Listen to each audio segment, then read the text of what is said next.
Morning, gents. Good morning. And we'll get started here. And of course, this morning we're continuing our journey with one man's journey with Jacob. And we've seen this slide a number of times. Really, what I want you to see is our week or our text location, and where this part 13, what that is all encompassing the blessings of Jacob, the last words of Jacob to his son. So we're in the 13th week of that piece. Last time we were together, I did a diversion a little bit and just look back of how, these are things I'm interested in as far as how to interpret these blessings and what meaning do they have for us today. And one application of that was this whole idea of the coat of many colors. Remember, and what we talked about last week was the idea that when Jacob was a younger man, much younger man, he had his youngest son at that time, who was Joseph.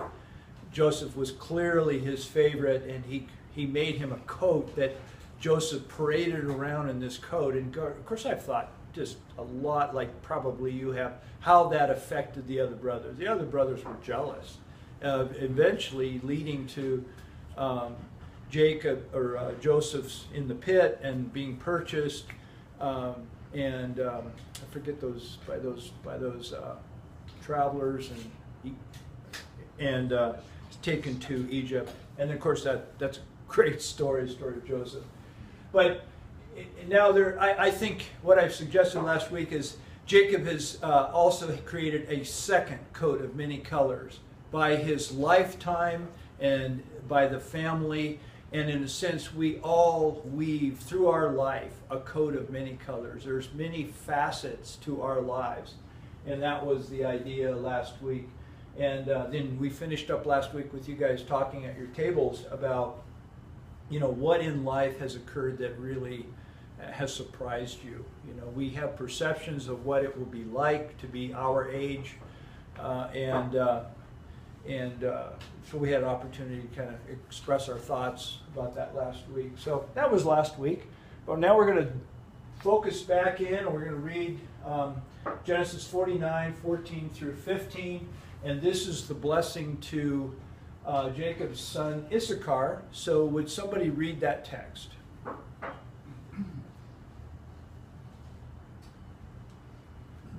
Issachar is a strong beast of burden resting among the saddlebags. When he saw how good the countryside was, how pleasant the land, he willingly bent his shoulder to the task and served his masters with vigor.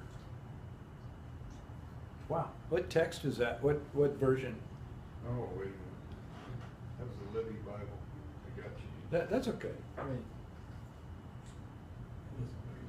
maybe that was really an interesting. I mean, the sense is there definitely, but. I could read it again. Okay, all right. This is the English Standard Version. Issachar is a strong donkey, crouched between the sheepfolds. He saw that a resting place was good, and that the land was pleasant. So he bowed his shoulder to bear and became a servant at forced labor. All right. So, in first thoughts, let's cast the picture. The hospice bed, the sons all standing around the bed, hearing one by one these blessings. Imagine being Issachar, receiving this blessing, last words of his father to this grown man. This son is, Issachar is a strong donkey. So what does that mean? What did that mean within the context of that context of a strong donkey? Does that mean he's stubborn, like a mule? Or beast of burden, very common. Yeah, Carl, do you have something? Question. Yeah. I don't know where I've been, but who's this Issachar now he's referring to? Who is what? Issachar is one of Jacob's sons. Right. Oh, okay. Yeah, he's one of Jacob's sons. Yeah. And he, we'll put him in order, Carl, in just a minute. Okay, thank you. So, Well, yep. I think that's a real compliment. He took it as a compliment? I read it as a compliment. Yeah. To call somebody a strong donkey today would be maybe derogatory, but particularly in those days, probably that was a real compliment. Yeah. Well, Well, a hard worker. Yeah. Okay. So how would you, what would be a culture current equivalent of that compliment? NIV says raw bone donkey. A raw bone donkey. It says, Huh. Well, where in the world they get that? These guys. Yep. Yeah, interesting. Very, yeah. There's a lot of room here for interpretation, You yes. have a really good work truck. Oh, yeah. You've got a Ford. Yeah, you got a, Diesel in it. Yeah. Four-wheel drive. right. That raw bone would be Yeah, kind of power. hard working connotation also. Yes. Like it's work. Agreed. Raw boned, I mean, working your fingers to the bone. Very diligent. Yes, I think we all have the sense. That was my sense in reading it as well. Let's look at the birth background. We've been doing this for each of the sons. And the birth of Issachar is in Genesis 30, 17, 18. God gave heed to Leah. She conceived and bore Jacob a fifth son. Then Leah said, God has given me my wages. God has given me my wages because, reason. God has given me what my due because I gave my maid to my husband. I made a sacrifice. I gave my maid to my husband, and therefore God has rewarded me or given me my wages, which is the fifth son. So she named him Issachar, which means wages, hire, or reward. Note down here, can you guys read that size font? Yeah. Issachar is the ninth son in birth order, but the fifth son of Leah. The reference here is to handmaid Zilpah, who gave birth to Gad and Asher, respectively, sons 7 and 8.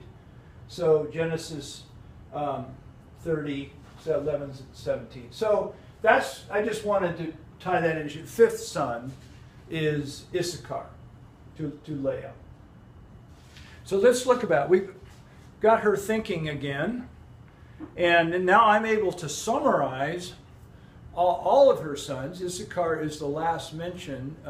Zebulun, remember Zebulun is the sixth son, but he's spoken of the blessing. They must have changed order at the hospice bed. I don't know, but Zebulun came first, and then Issachar. But Issachar completes all of Leah's sons, and here they are, 1 through 6. Notice I have them reversed, 5 and then 6. Reuben, the 6 sons of Leah, all born under what we've been looking at is called the deficit framework. Leah always felt second best. She always felt, with one exception, around the birth of her son, that she was not loved by her husband, that she had to continually work to gain love. She had to work to gain love. So Reuben was the first, grasping for what he already possessed. In other words, not enough. There wasn't enough there. Reuben actually carried this deficit framework on. That's what I mean by this, is that he was the firstborn son, but he couldn't accept who he already was. It was not enough. He was grasping for what he already possessed. He was manipulating circumstances. Remember, he went in and slept with his father's concubine. And then number 2, these two moved together. This is referencing the slaughter at Shechem, executing unjustifiable force. Because again, life is not enough. So I have to go in and execute force over others in order to get what I need. And again, this is a carry through of the deficit framework. This was transferred to these first 3. Then we looked at Judah, and Judah is an entirely different picture where she turns the framework around. This is the only time within her experience, her birth experience, and she says, praise. Judah means praise. I will praise the Lord. God has given me a son. I will now praise the Lord. Has nothing to do with wages or earning or anything like that.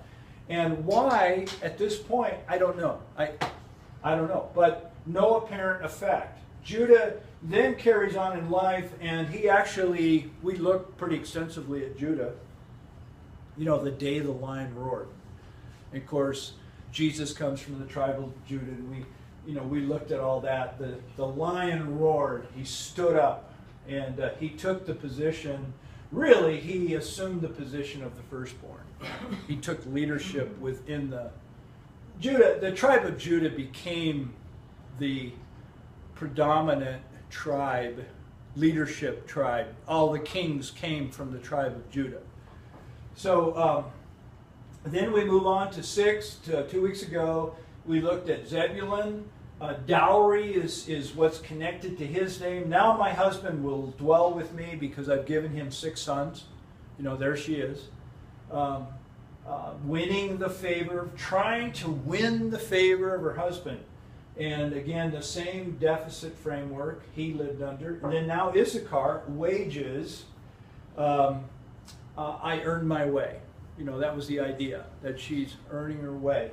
Now we have yet to look at Issachar to see, as a man, how this deficit, or if this deficit framework affected him. So where his tribal allocation, the Jezreel Valley, it's right next to Zebulun. We've already looked at Zebulun. The text ties Zebulun and Issachar together. I had suggested that possibly they actually developed a business venture together. That's, that's just from me. But this location, and Carl, you would know this, you were in the Jezreel Valley. Right. It's extremely fertile. It's a beautiful place. And of course, when I was there, it was filled with crops. It's a large valley, bordered on one side by the Carmel Range, going out to the coast, which would be over here. And then on the other side would be the hills of Nazareth. You can stand in Nazareth, look right down the Jezreel Valley, and then right over here, right near, it just drops down. It just goes right down into the Jordan Rift, but it's a big flat area. Does that still look the same? As far as I can tell. Big area, yeah. So it's fertile farmland. Probably the largest area outside of the coastal plains. I'm not sure. This would be a different temperament down here, but this is fertile land. So Jezreel Valley, fertile farmland was Issachar's tribal allocation. We're looking at the man, we're looking at the tribe, we're looking at the nation, and then hopefully we derive application for our lives as well. So the structure of this text, the flow of this text, answers 3 questions. Who he is, Issachar. Well, he's a strong donkey. And where I've tied, like Charlie took it as a compliment, I think I did too. A donkey is a beast of burden. A donkey does things. Hey, Bob. And then what he did was the second question answered within this blessing. Well, what's he doing? What action is this beast of burden doing within the text? Well, this beast of burden is laying down. Why? Because he saw a resting place. Why does one lay down? Tired. Or maybe it means not necessarily fatigue, but setting down roots. Because the land was pleasant. Yeah, a donkey, like a horse, can sleep or rest standing up. Interesting. And so when they finally do lie down, think it's that they're just like to lie down. But most of the time you just see a horse standing up, sleep on 3 legs or sometimes all 4 legs. So I think lying down is it's common, but not real common. When they lie down, they're really resting. Okay, really comfortable. So is it, when you see a horse lying down, is your first, or a donkey, you're probably more familiar with horses, but is it an alarming thing, or no, he's really, he's really, It means they've got a belly full and he's just really, they're just, yeah, he's really enjoying it. Yes. Just a funny note on the side, I had some fun with my daughter when she was little and growing up, and we saw a horse laying down, which you don't see very often. And I said, oh my, a dead horse. Oh, that brought some reaction. I bet it Her did. and my wife. Has she ever gotten over it? Had a little fun there. Okay, so the idea, because the reason for resting is tied to because the land was pleasant. Again, this fertile land opportunity, a place to dwell is and I think you're alluding to the same idea. Who he became one who, bear with me here, one who bears the burden, a beast of burden, one who bears the burden, putting himself under self-imposed forced labor. Now this is, guys, out of my head interpretation. What a lot of commentators, I don't know a lot, I don't read a lot, but a few comments are, this is alluding to, because, let me back up. Everybody's trying to figure out what this all means. And so everybody's got their opinion.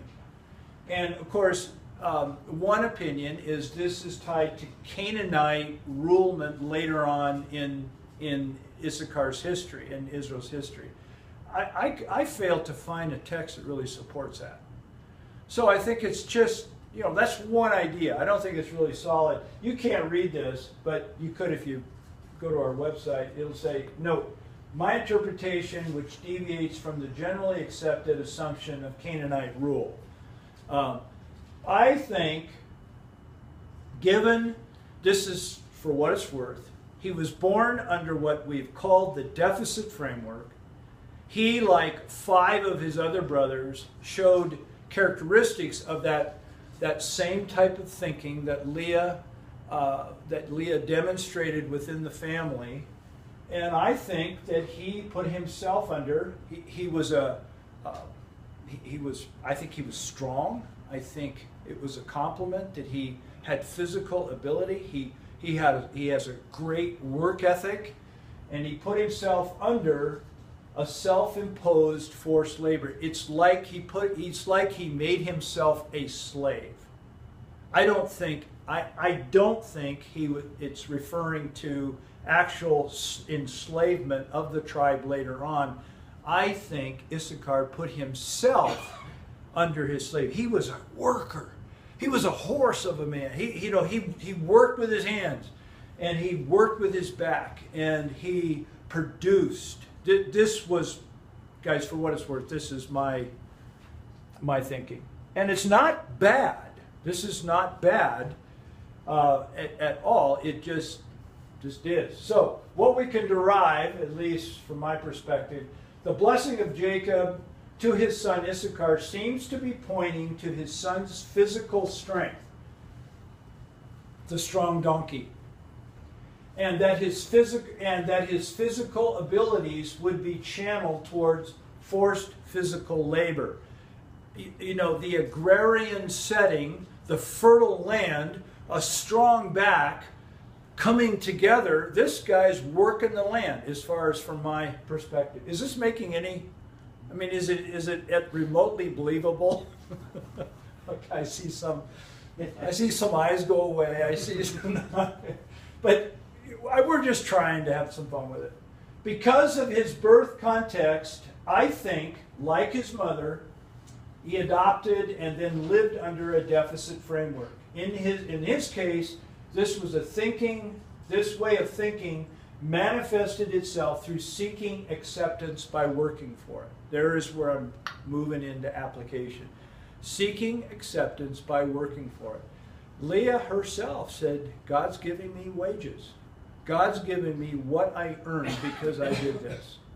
So I think there's correlation there. I'm not just pulling it out of the air, but I don't need to be right here. It's just an idea. You're doing hand motions there. I was just thinking that description you gave of seeking acceptance by doing things. Yeah, I find that in my life, and I see it in the lives of others as we walk through our Christian life. We sometimes fall into that mode of seeking acceptance by things that we can do or do for others. Sometimes Christ wants us just to let go and be loved, not have to work for our acceptance, and sometimes it's kind of a hard thing to get past. well, Carl, I really appreciate your transparency, and I think you're speaking for every man in this room, if we're honest. So thank you for those words. And actually, we're going to kind of move down that same channel here in just a moment. He became a for-hire. His name is Issachar, reward, hire, so forth. So he became a for-hire man who defined his identity by self-imposed hard work. This again, I'm deriving, where I'm going with it. Notice that phrase. He defined his identity, who he was, who Issachar was, to understand his me. Self-imposed hard work. His reward became what he could produce with his back and his two strong hands.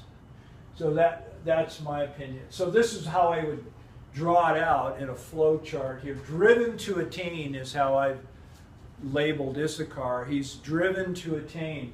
Work is his means.